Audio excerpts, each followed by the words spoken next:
Well, I guess we're on now, right? Welcome, Ms. Hedren. Thank you for being here. It's a thrill for all of us, and certainly an honor for me to be able to talk to you about this. Thank you. I want to talk to you about the film and your experience working on the film. But let me, before I do, let me fill the audience in on your background. For those of you who may not know some of your other credits, some of the other work you've done. I know you run the Golden Globe for Most Promising Newcomer for The Birds. And you certainly fulfilled that. Pardon me? Bravo. Bravo, yes. Thank you. Yes. All night with you. Thank you. And you fulfilled that promise the following year by giving an extraordinary performance in Hitchcock's Marnie, opposite Sean Connery.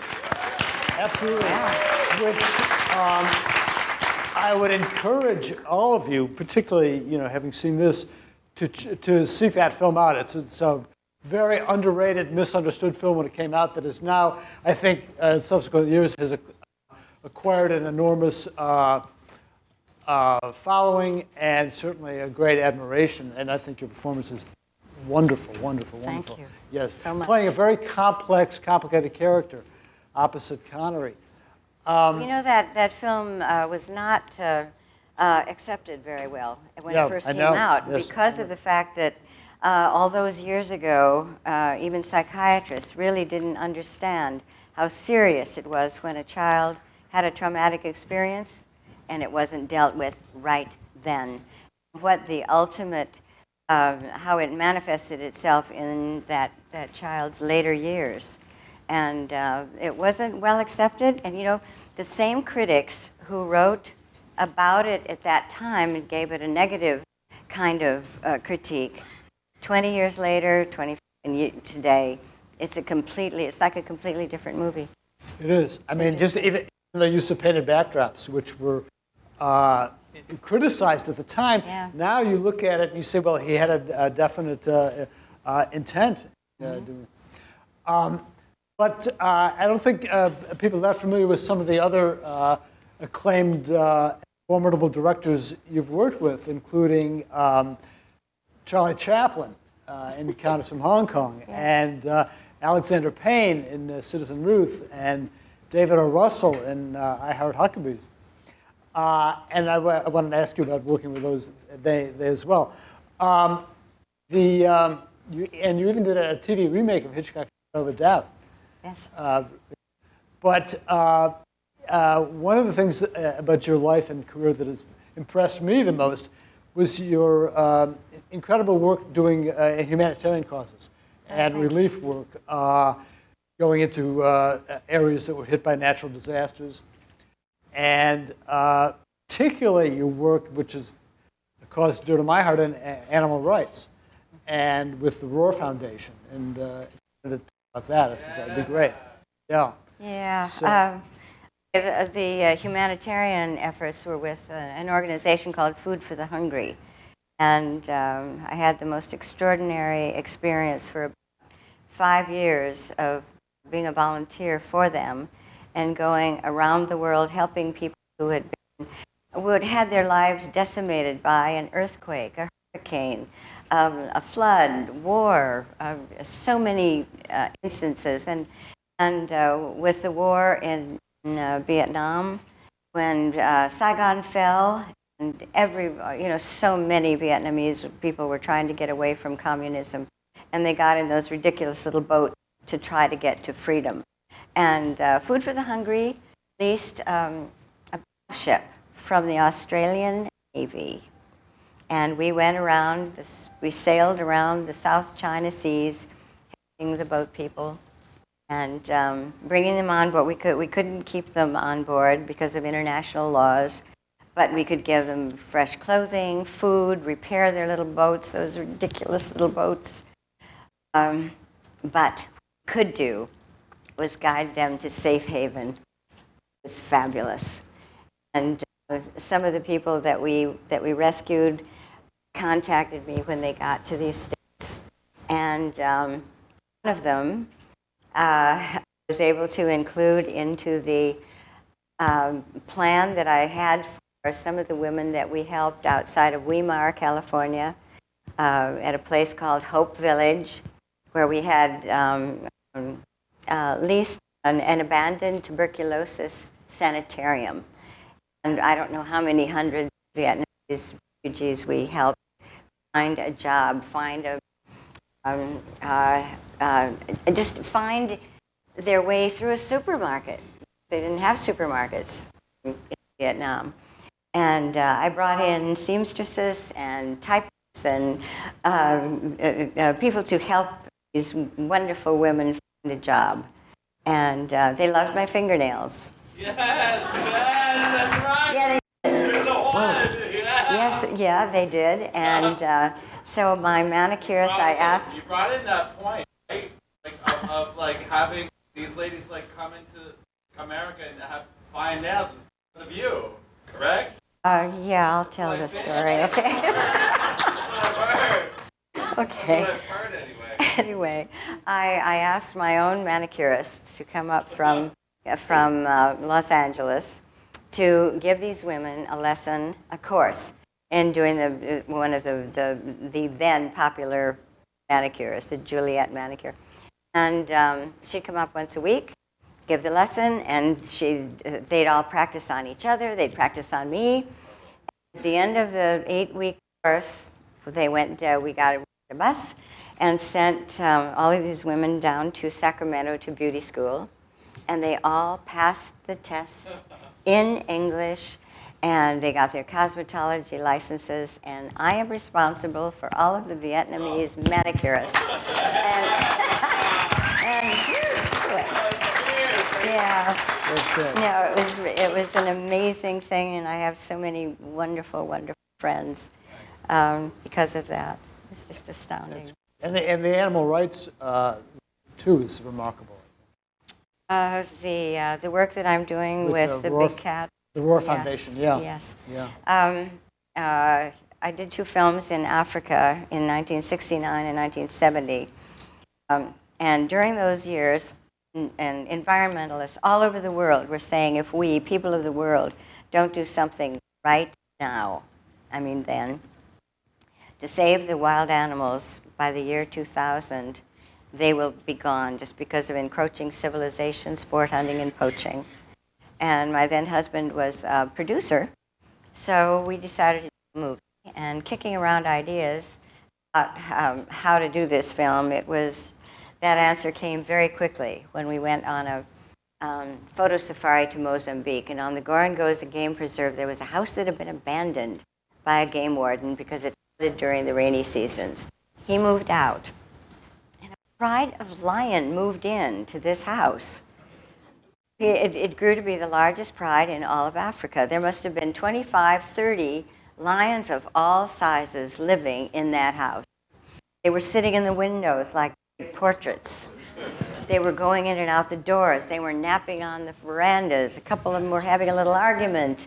The cubs were playing out in front. It was candy for the eyes, but you didn't dare go near those lions. But we thought, perfect movie set, animals of which most people are either enchanted with, think maybe scared to death of, which is smart, or they want to tickle their tummies and hug them, which is not a good idea. So we got back to the coast, the script was written, and because of the instinctual dictates to fight an animal they don't know, none of the trainers of these Hollywood acting animals, which we wanted to use, would let their cat work because they didn't want their cat hurt, didn't want to be hurt. Get your own animals to do the movie. Well, that's a romantic notion. Lions. Great. So that's what we did. That's what we did. And started out with little cubs, and so they came to live in our house, Sherman Oaks. Well, that's illegal. And soon we had 7 of them living in the house. And as they grew, and they grow like you're blowing up a balloon. You still do it, right?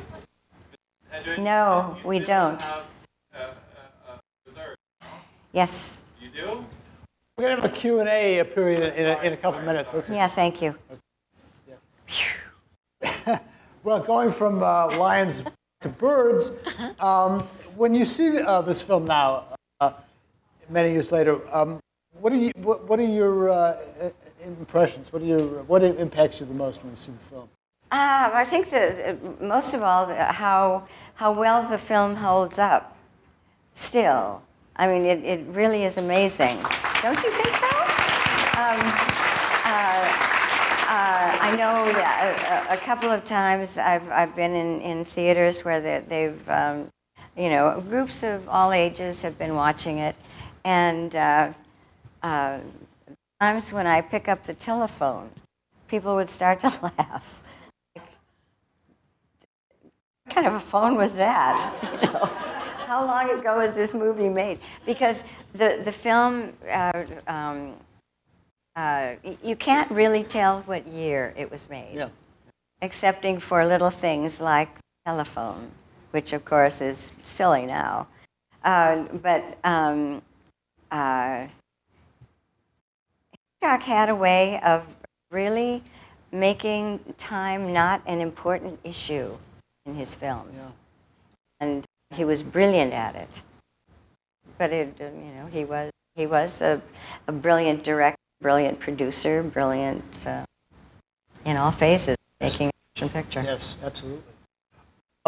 Let's open it to some questions from the audience. And I have a couple that I'll interject as well. Yes, right in the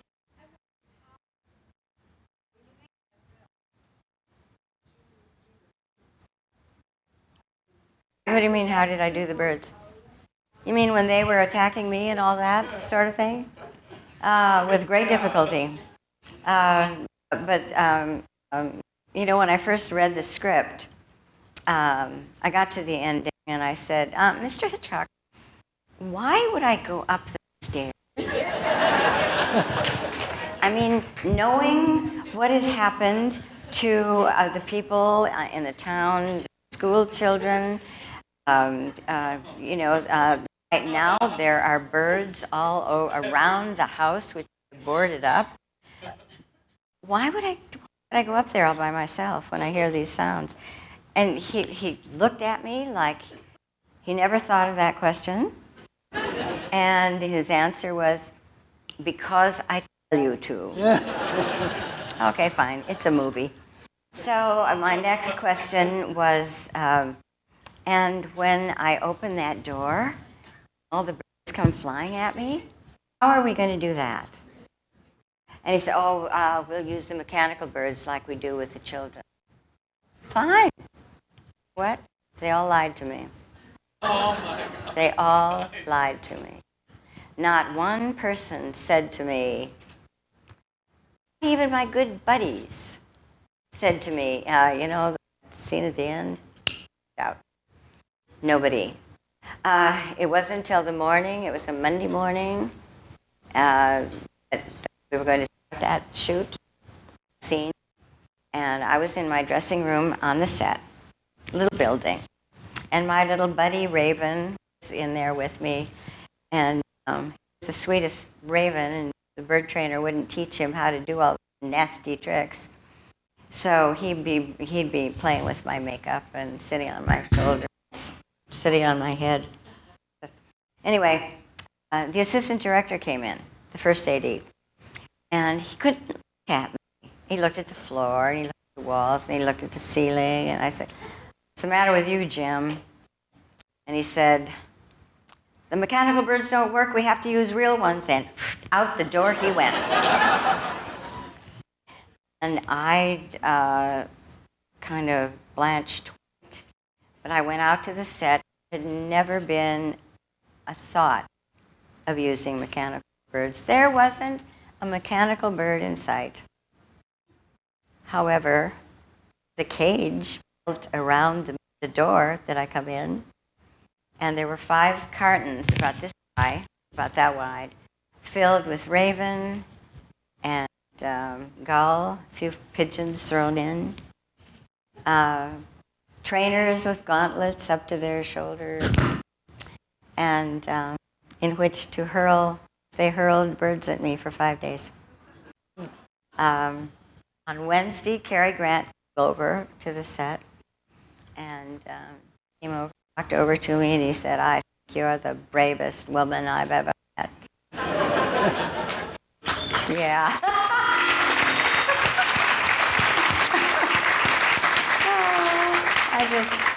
I just looked at him like, oh boy, it's my paycheck, you know. Steve Sklo, who's the chairman of our film department at UCF, wanted me to ask you this question. He had said that Truffaut had written that there was a love scene between you and Rod Taylor that was shot that Hitchcock never used in the film. Is that? It was very sexy. Was it? No, it wasn't.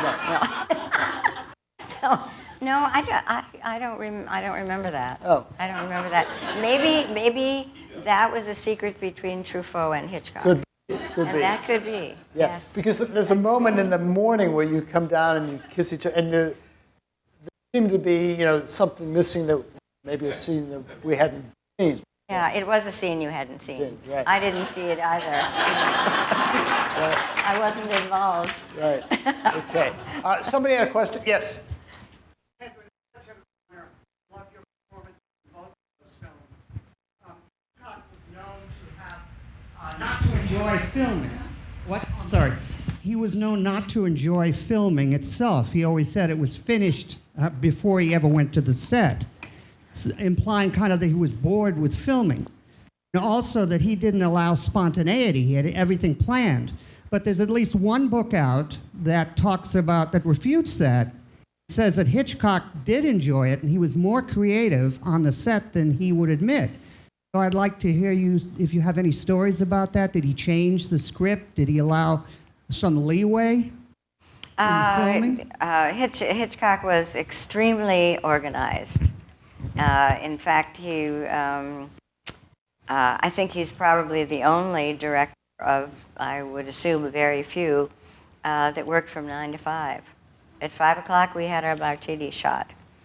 And he was on time with his shooting, everything, but he had everything so well planned.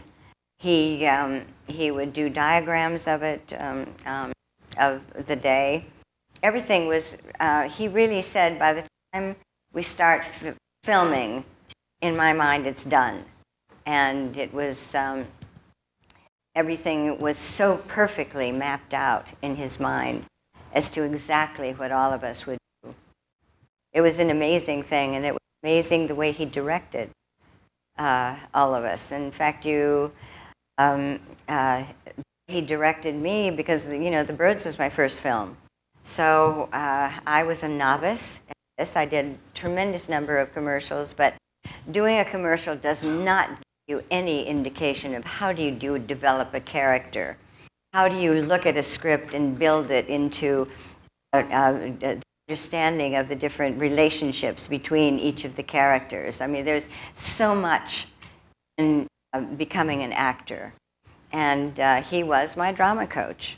And it was done in such a subtle manner. It was all done by discussion and reading over the script and discussing the characters. And by the time I got onto the set, I understood completely. It was really a unique way of directing. But he did have it so planned out, so very, very well planned out. It kind of spoiled me for working with other directors. And that could go into the Chaplin thing, because when I was working with Charlie Chaplin and Sophia Loren and Marlon Brando and Sidney, his son Sidney, it was hysterical because Marlon Brando did not appreciate all of this. Because when we'd get onto the set, Charlie would go out onto the set and he would act out Marlon's part. He would act out, so he would become Sophia Loren's role. He would become my role.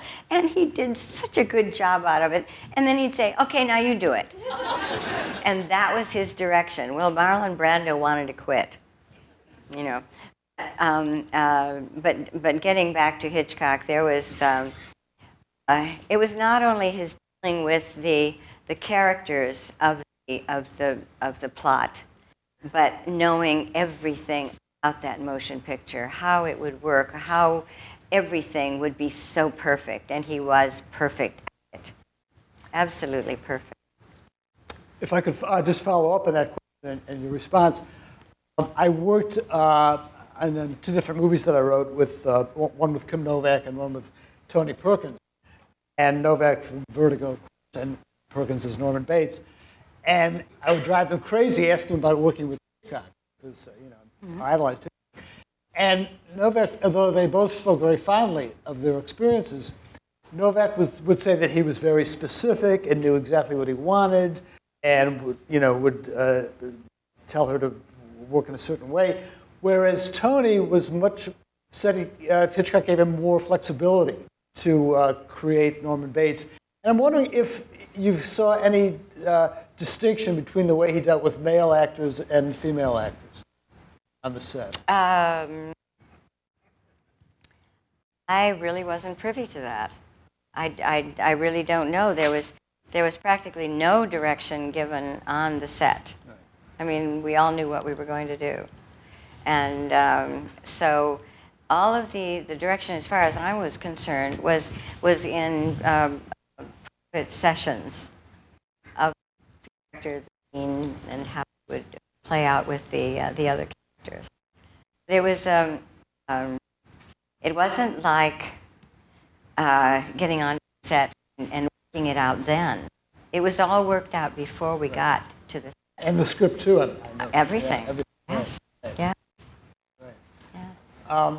That must have been remarkable. Just your first 2 films working with Hitchcock, going on Chaplin. But what about the more contemporary directors like Alexander Payne and David Russell? Alexander Payne is, I think, genius. Absolutely. And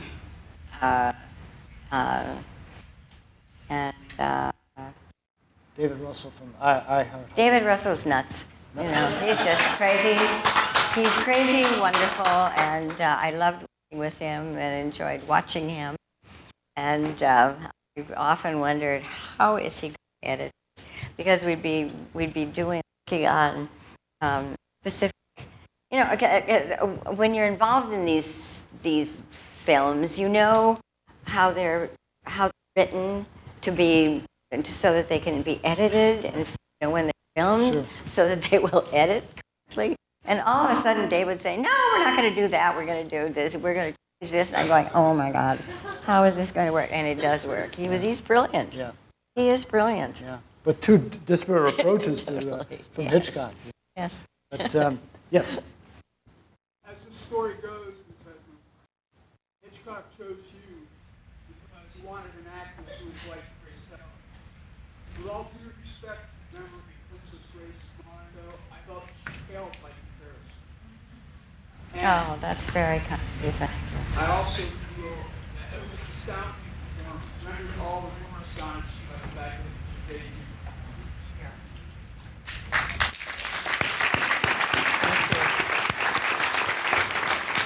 But your skills as an actress are always superseded by your dedication and effectiveness as an animal rights activist. You have my undying respect for that.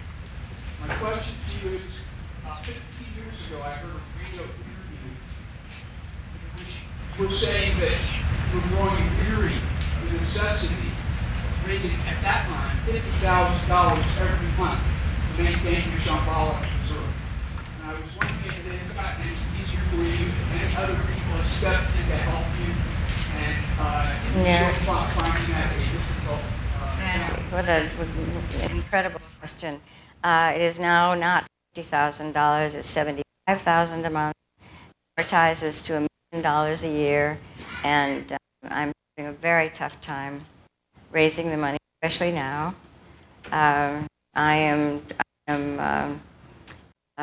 So many people think I'm a very rich woman. I did 2 Hitchcock films and a Charlie Chaplin film. I have to tell you, when I did The Birds, I made $500 a week. And you know what? When I got Marnie, I got a raise to $600. And you know what? Money's gone. And and my daughter's rich and her husband is rich, and it doesn't, that doesn't equate to our situation. I am desperate right now because right now we have 47 big cats that we have on the preserve.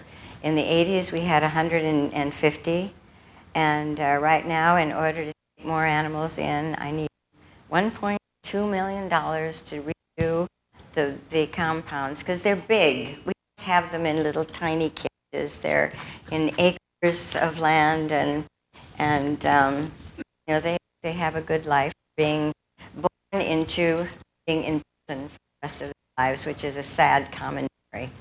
And so yes, thank you for that question. I'm suffering terribly. And I think everyone here, all of them appreciate you and take it upon themselves to do everything within their power as individuals, in their various skills and endeavors, their various avocations, to spread the word about what you just expressed right now, especially online, in the business endeavors, in their charitable endeavors. I think we could exponentially increase the help. Just this here. Yeah, it would be amazing. Yeah. Affect thousands of people. Yes. I would hope That could I happen. know I will. And I will just give you our website is shambhala, shambala.org, O-R-G. And we give all the information of what the needs are and what I'm working on. But I do want to tell you that I have not stopped with giving a home for life for these animals, but I'm trying to get federal bills passed to stop the breeding. I've been successful in getting a bill passed in 2003, which I brought to my own congressman. I just, put the bill together, brought it to McKeon, 25th District in California, and that bill is to stop the interstate traffic of lions and tigers. The bill was passed unanimously in the House and Senate. And Bush signed it on December 19th of 2003. It is in use. It is working. And right now, at this very month, the other bill brought to my Congressman Buck McKeon about 4 years ago, but the climate wasn't right, and is to stop the breeding of the exotic feline forever in the United States. It is right now going to be introduced this month. The title is Big Cats Public Safety Protection Act. And it was introduced last September, but then there was the election and Benghazi and Christmas, and so the bill rolled over into this year. And hopefully it will be introduced this month. And so I am not just trying to, put a Band-Aid over this horrible situation of these big cats being born in captivity to live in prison for the rest of their lives. I'm trying to stop it. There have been so many children and adults killed or maimed for life because of these animals, these magnificent animals who are literally serial killers. And our government has always said, sure, breed them, sell them for whatever, use them for shows, circuses, whatever. It's wrong. There's not one thing that we can give a wild animal in captivity that they need. What they need is to be born free, to live free forever. And it's time for us to think that way. Right. Yes, indeed. Before I just wanted to add, your daughter, for those who may not know, is a wonderful actress, Melanie Griffith. Yes. So, She is. yes, she is indeed. So is her husband. Antonio Banderas. Yes, he's good. And my granddaughter, Dakota Johnson. Yeah. Yeah. Gentleman right here in the front. Hang on. Microphone's coming your way. He's coming. She's coming. There she comes. Your character in the movie is named Melanie, and you have a daughter named Melanie. I do. Just curious to know if there's any connection with that. My daughter was 4 years old when I did the film, and when I was given the script, I don't think Hunter knew that my daughter's name was Melanie, so there is no connection. And I was just curious also to find out when you were motoring the boat across the lake, was that all your work? Yeah. It seemed to me to be very difficult. Yeah, it's a funny question because, there's a line in the movie when I'm talking to the postmaster, and he says, "Have you ever operated a motorboat?" And I said, "Of course." And Peggy Robertson, who was Hitch's assistant, when we were in the first talking period of the script, we were going through that part of the script, and she said, "Tippi, do you know how to operate a motorboat?" I said, "Of course." I had never been in a motorboat, and honest to God, it was the luck of the gods that I was able to carry that off. It really was. I had not done it before, and I watched all the men who were operating the boat and how they started it and how they did all of that. And thank you, I did it. Gentlemen. You. Phone's coming. Yes, sir. Here. Oh, the microphone. Oh, okay. Do you remember what kind of sports car it was, and was that you really driving, speeding on the highway? It was really me. Yeah, it was, and I tell you, I had a great time doing it, too. What kind of car was that? It was English, and it was the, Aston Martin. Yes. James Bond. Who said that? There you are. Thank you so much. I loved that car. I loved that car, and I loved driving it, and we had a horrifying experience for everybody but me. We were up in the mountains, those curvy roads, and they had it parked, and there was a really deep drop-off up in the San Francisco area, the getting to San Francisco. And when you're driving a clutch car, sometimes they back up before they go forward. Well, I get in the car to start speeding off, and it goes backwards, and the whole crew went because they thought the car was going to go over the cliff because it was so close. But I loved driving that car. In the back, we'll get to you. Yeah. Hello, Tippi. My question is, what did you take from Alfred Hitchcock? What's the one thing that maybe that you learned from him that you've taken with you? I think the one thing that I took from him was all of the information that he gave me about acting. I will use every one of the aids, of the thought processes, all of it. I've used all of those techniques throughout my career, and they've been invaluable, absolutely invaluable. There's the adage that he treated actors like or they felt that. I think it's powerful, but I would think that he treated actors with respect from everything that I've read and heard. I did. The only thing I saw was respect. Yeah. Absolutely. Yeah. Gentleman right here, in front. Microphone's coming. Mike, down here. Yeah.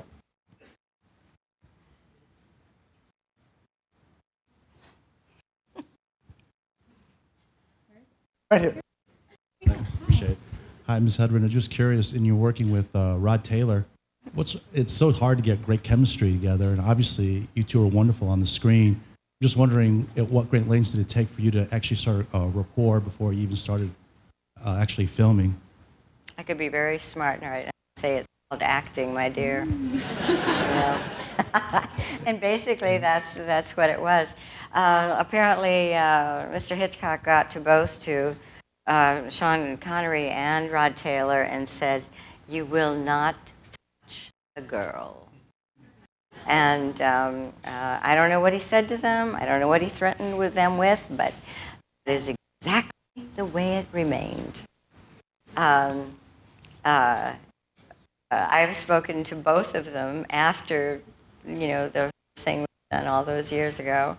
And in fact, I just ran into Rod Taylor. He just had a hip replacement. That's for all of your general knowledge, but he's very happy about it. And he said something about really had such a good time. They're doing an Australian documentary on Rod, and so it was fun. And they asked if I would talk about him and whatever. So I went over to his and his wife's home in Beverly Hills and did the documentary. And Rod and I had so much fun together talking and all of that. And he said, if things had been different, we would have changed history. Which is very sweet. That is. Yeah. And Sean said at his, when he was being honored for AFI, and asked me to speak at his event, which was very honorable for me. I really loved doing that. And when I talked about him, I went back to the time when Hitchcock was looking for the Mark Rutland character in Marnie, and he couldn't find anybody in Hollywood, and he couldn't find anybody that he was really thrilled with. And finally one day he came into the studio and he said, "I found your Mark Rutland." And I said, "Great, who is it?" And he said, "Sean Connery." And I went, "Sean Connery? The Sean Connery who just got out of Dr. No? The Sean Connery who is right now on the cover of Time magazine as the sexiest man in the world? The Sean Connery who could melt the iciest blondes?" I said, "Mr. Hitchcock, do you remember reading Marnie? She is so frigid that she screams if a man comes near her. Now, how am I supposed to handle that?" And he looked down his nose at me and he said, "It's called acting, my dear." And the chemistry is pretty amazing with Connery in that. Yeah. Yes. But no, I didn't have affairs with either one of them. I didn't. I think about it sometimes, though. Miss Hedren, for it being your first movie role, or your first major movie role, what was the audition process like with Janet Leigh being a leading lady and Grace Kelly and all the other Hitchcock blondes? What was it to go through that process? There really wasn't an audition at all. What he did was, because I had just gone under contract with him, and went under contract simply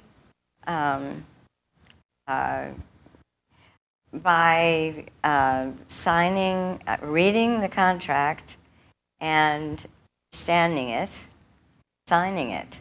I was under contract before I even met him. He had seen a commercial that I had done. It was a Seago commercial. I was in New York with an agent, a fashion agent called, whose name was Eileen Ford. And my fashion book jobs went into, because it was in the 50s, and because of the advent of the television sets being in everybody's homes, also came the television commercial. And it's so many of them. It was a very lucrative job. It was absolutely terrific. Hitchcock had seen one of my commercials and decided to find out who I was, where I was, and through the executives of Universal, they did find out, and they put me through sort of a little suspense thriller of my own for about 3 days.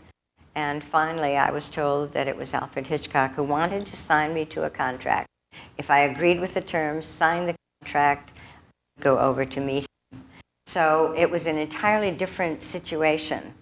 When I met him, he opened the door and stood there looking very pleased with himself. And we talked about wines, we talked about travel, we talked about, anything but motion pictures.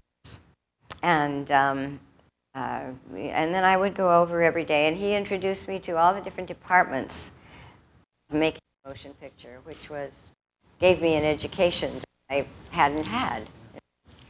And he then decided to do screen test, and that screen test was to take place over 3 days. We would do scenes from Rebecca, Notorious, and Catch a Thief, 3 entirely different women. Ted came in to do my clothes. Robert Burks was the DP. Bob Boyle was the set designer. It was like making a 3-day motion picture.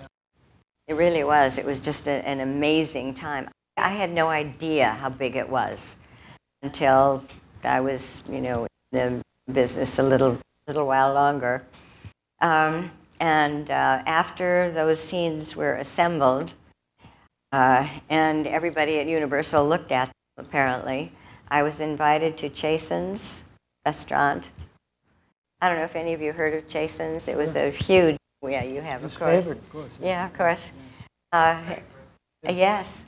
And many of the executives and big stars all had their tables, and we, of course, sat at the Hitchcock table, and Lou Wasserman came and joined us, and Hitch placed a very beautifully wrapped package in front of me. I opened it, and it was a very beautiful pin of 3 birds in flight. And he said, "We want you to play Melanie Daniels in The Birds." Well, something, you could have, I don't know, you could have blown me over with a feather. I was stunned because I had no idea that it would be even considered for this role. And I got big tears in my eyes, and I looked over at Hitch's wife, Alma, and she had tears in her eyes, and I looked over at Lou Wasserman, 1 tear. Just one. And I looked over at Hitchcock, and he sat there looking very pleased with himself. And of course, then the work began, and it was amazing to be able to be tutored by this incredible man who was so huge in our industry. It was just amazing. What do you think about of this resurgence in the last year? Interest in Hitchcock with the HBO movie and the Anthony Hopkins version, right, and this TV series, The Bates Motel. Seems like in the last year there's just been this enormous wave of interest. Any thoughts on that? I don't know why it all started. I have no idea, but it is certainly, he deserves it. He is certainly one of the most incredible icons in the motion picture industry. Did you see either of those movies? I saw, you mean The Girl? The Girl and Hitchcock. Yeah, well, I was in HBO asked if I would, they contacted me about The Girl. Right. And writer came out, and we talked from England, and we had discussions for about 5 hours, and then she went back to London and called me every now and then to discuss any problem, whatever, with the script she was having. So that is unfortunately a very true story. It's very true, and I can't tell you how it saddens me, because it was an horrendous time for me. I don't know of how many of you women have been the object of someone's obsession. It it takes your life away from you. I'm talking about the fact that Alfred Hitchcock became obsessed with me. And it is a horrible situation in which to be. Absolutely horrible. And I was not the first one this had happened to with him. I know one of the other actresses who was put under contract with him, and got out of it by getting pregnant. It's Vera Miles. In fact, Vera would not even talk about him. Oh. No, that was not Vera. No, it was another. It was a woman who was a model who I used to work with in New York. And when he told me that she was going to go on, he came to me and he was very kind of pompous that he had put her under contract. And I said, who is it? And he said, it was this woman, and her husband was a very, very big director. And I said, oh, we were great pals in New York, and I was thrilled. And he was very deflated about all that.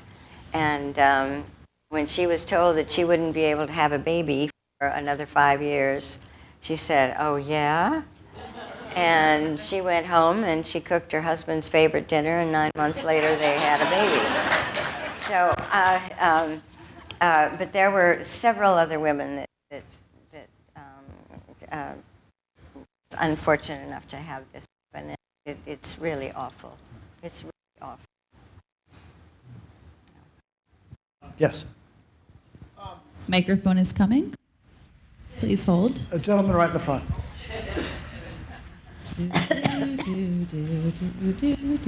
She's moving. She's walking. In your eyes, do you think Anthony Hopkins played a really good Alfred Hitchcock in Hitchcock? I love Anthony Hopkins, but I think Toby Jones did a better Hitchcock. In fact, when I first saw the screening, HBO had a private screening for me, and about 30 friends. And when the first voice that Toby Jones did of Hitchcock, I grabbed my daughter's arm, and I'm sure she's still black and blue. He was so good. Really well. He's a remarkable actor. He also had the unfortunate fate of playing Truman Capote right after Philip Seymour Hoffman played. Yes. And won an Oscar for it. So, Yeah. What about Sienna Miller playing you? I thought she did a great job. Uh-huh. Yes, I thought she was wonderful. Yeah. Was it easy for you to see yourself portrayed? It's horrible. On screen? Yeah. In those circumstances horrible. too. I'm sure. Yeah, in fact, it was on the plane coming here. Yeah, Oh. I thought, oh well, I'll just. And you know what? I couldn't watch it. No. I can't watch it because it brings back, unfortunately, a whole. During that time, there were so many incredibly wonderful moments of my life. Then there was the dark side that was unbearable. Sure. Yeah. Right. Australian friend. Mine's less of a question and more of just the statement. Well, there's a couple. First, you look phenomenal. Thank you.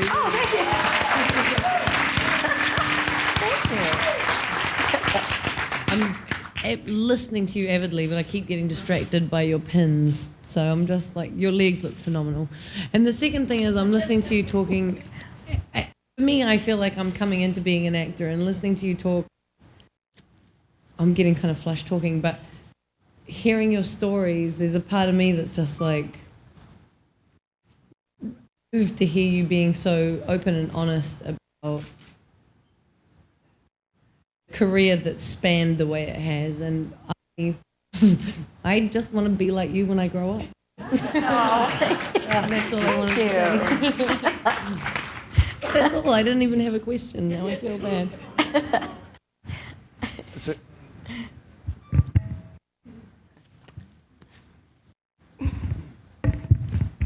Hi, I was lucky enough to see free samples today. You were fantastic. And my question is, what's on the horizon? Well, I have a film that that has kind of been in the works for a while.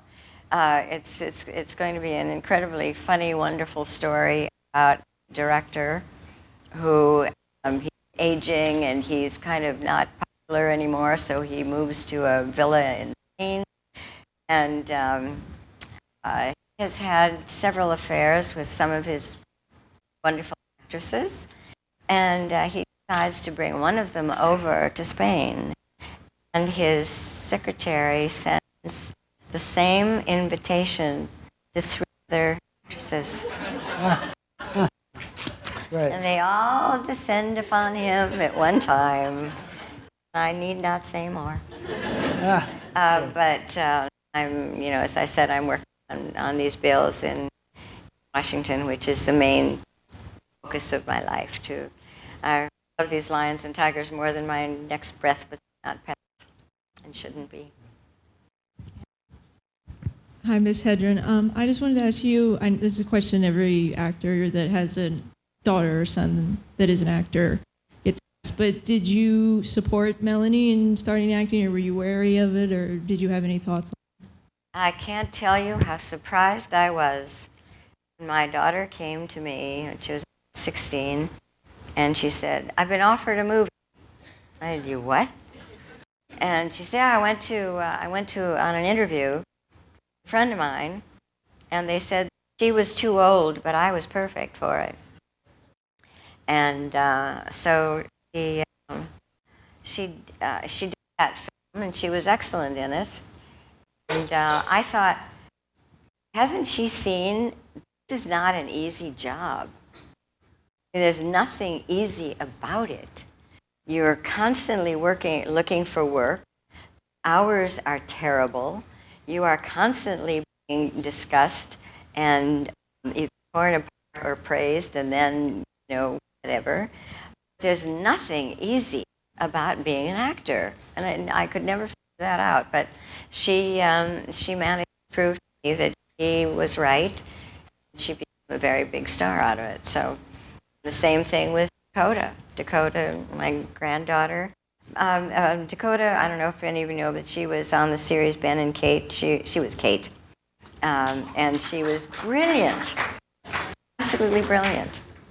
And she will go on to do all kinds of wonderful things. But I think if you're going to be an actor, you should be independently wealthy, and so that you don't have to worry about always looking for a job. She was also wonderful in the film that Banderas directed. Yes. Where they're traveling through the South. Yes. Yes. Oh, right, he directed Melanie. Yeah, we directed Melanie. Oh, yeah. he was brilliant. Yeah. So good. Yes. Yeah. Gentlemen in the front, can we get to some of the ones who haven't asked you? In the back. Hello, Ms. Hedren. You've been very fortunate to have a fascinating life, and I think all of us here, very few of us have been in a movie. What was your initial reaction when you sat down in a theater and saw The Birds for the first time before the rest of the world had? I mean, what kind of reaction did you have just sitting there watching yourself in one of the most amazing movies ever made?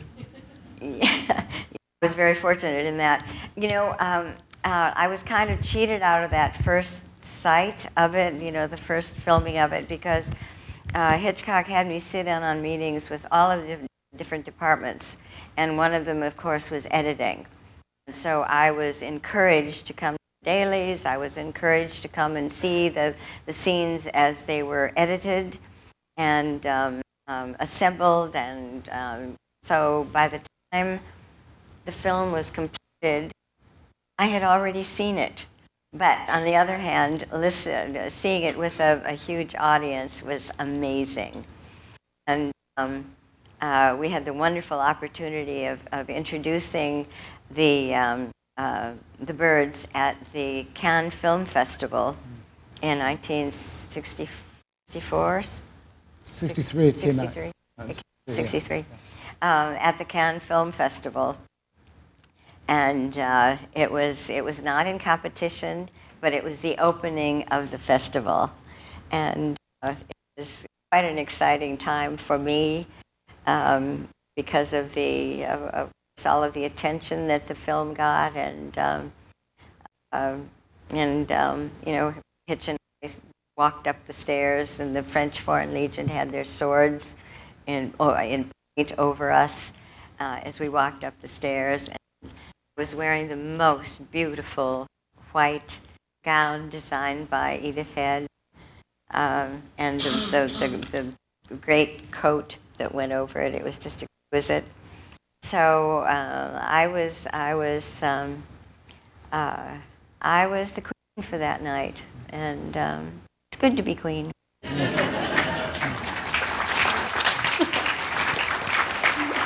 For those of you who may not have been around at the time, I can tell you as a kid, the film was a sensation. I mean, people were lined up around the block. Yes. It was before the age of multiplex, so they'd be in standalone theaters, but people would wait in line for hours and hours. Hitchcock was a god.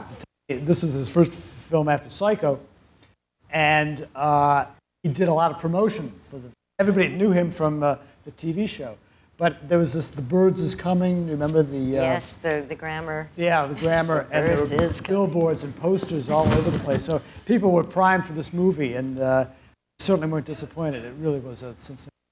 Look at it today. Yeah. I mean, it's still amazing. Yes, gentleman in the yellow shirt. Gentleman in the yellow shirt, please hold. I really appreciate the honesty and courage with which you talked about the obsession. And of course, that happened way back in the 60s. I'm wondering what advice you'd have for women today if they feel like they're in a similar situation. You mean about the obsession? Yes. Yeah. Well, I had a very great gift that my parents gave me. They were really fine examples of being honest, being true, being strong, know your values, and much of that came from my Lutheran upbringing. And I found that those values have served me very, very well all my life. And for anyone who is in a situation like I was, and it is at times overwhelming, I think I could write a book about getting out of situations, and maybe I should.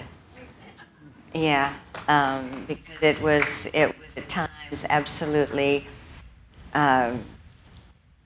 horrendous, and there's always a point where you just have to say, "Get me out," and you go. And from then on, you are free, and it's the best feeling in the world. And that would be, a very simplified reaction as to how to handle this kind of a situation. But no matter what, and I knew I was going to lose a lot, and I did. But I walked out with my head high, and I've never regretted it. And to hell with it all otherwise.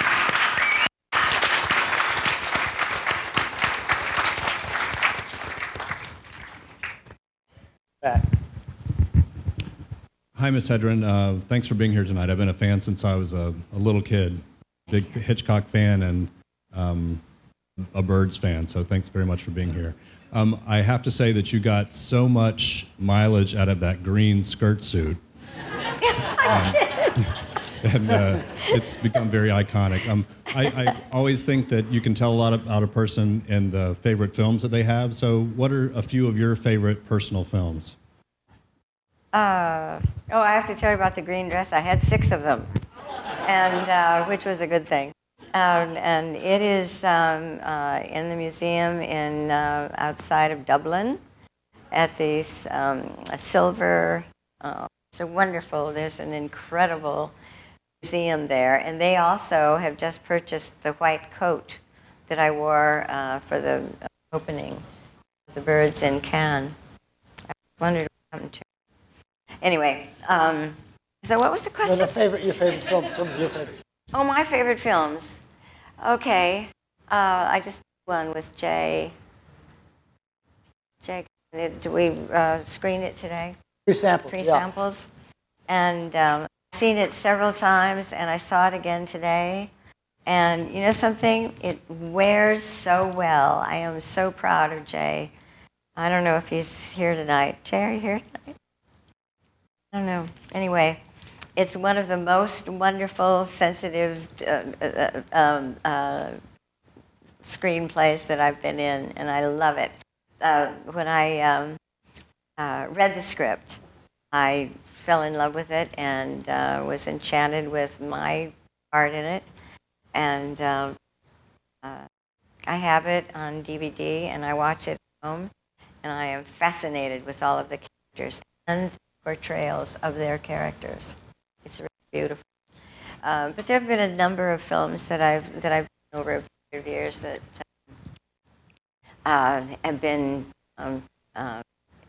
important, fun, and interesting. The ones that we discussed before, I have wonderful memories of. Of course, the films that I did in Africa, which led to what I'm doing today, are important.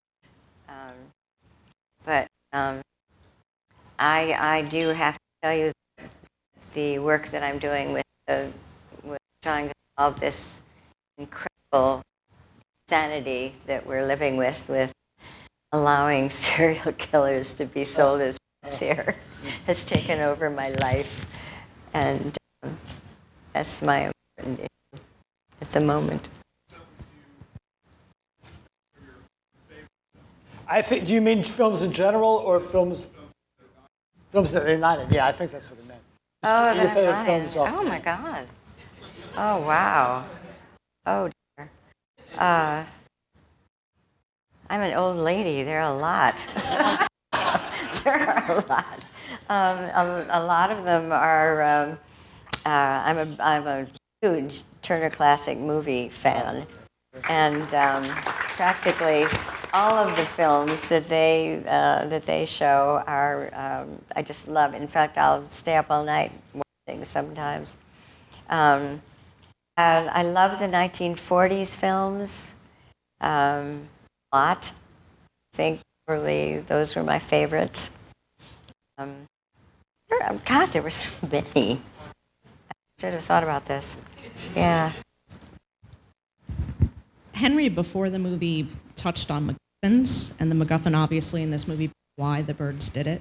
What's your answer to that? I'm sorry, can you speak louder? I'm sorry. Henry, before the movie, talked about MacGuffins. The MacGuffin in this movie, obviously, being Why the Birds Did It. What's your answer to that? Will we ever know why they did it? I don't know. I don't think we'll ever have an answer as to why the birds did it. And I think that probably nobody ever really wants to know why they did it, because it would stop the intrigue of the film. We have a huge flock of raven who live out at the Shambhala Preserve because they're meat eaters, and we serve between 400 and 500 pounds of meat every day. And those ravens that live on the Shambhala Preserve, they're big and they're shiny and they're smart and they know exactly what time we feed, and they all gather down there and they follow our staff, and they know which of the big cats, the lions and the tigers, they can steal from and which ones they can't. Yeah, it's amazing. Stunning.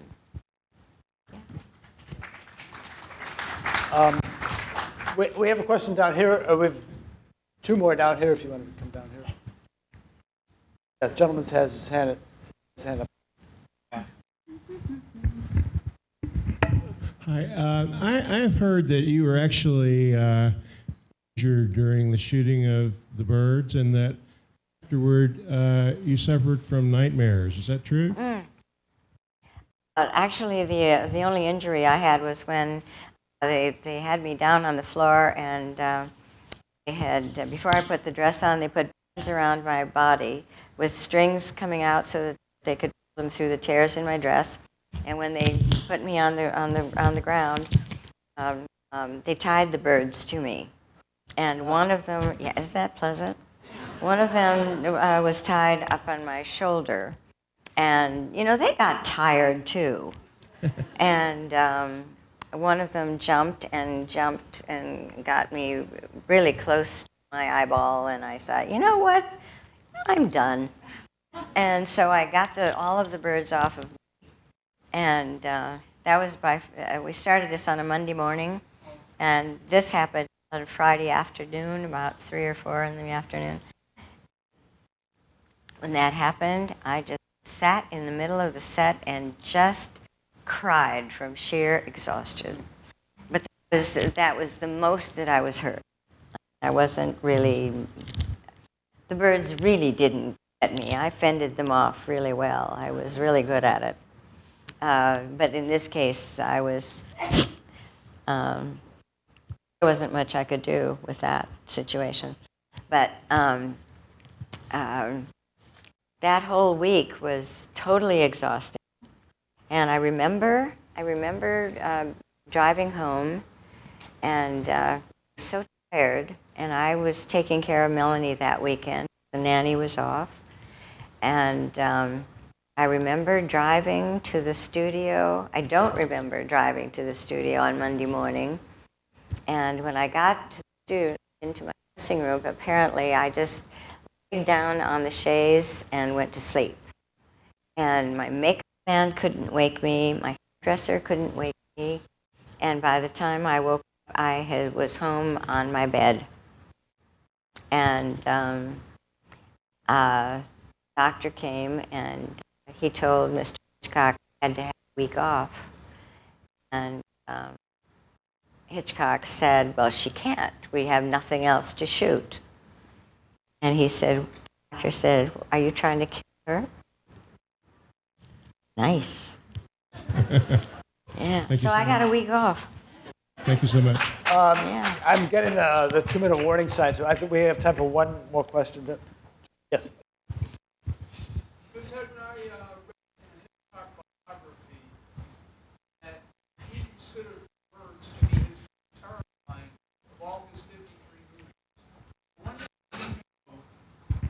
I wonder if you know whether whether it is true that he really said that, and if it is true, would you agree with that assessment? He considered the birds to be more terrifying than such truly terrifying movies as Rear Window, Psycho, plethora of others? I wish I could tell you what he thought. I can't possibly. You know, he used a lot of expressions for publicity purposes, and you know, although this is a terrifying movie, because why did the birds attack? And if they did en masse and decide to attack us, it could be a terrifying thing, of course. As far as him thinking of it as the most terrifying, I can't answer that question because I could never get into that mind. So a remarkable moment at the end with you and Lydia in the car when you lean against her. Such an emotional moment, but because it was set up with the two of you, the tension. That was a really wonderful thing, because it sort of had closure for everybody. For both of you, of course. And then they all lived happily ever after. Yes, indeed. Anyway, well, thank you, Ms. Hedren. This has been a remarkable, Thank you so much. great evening. Thank you.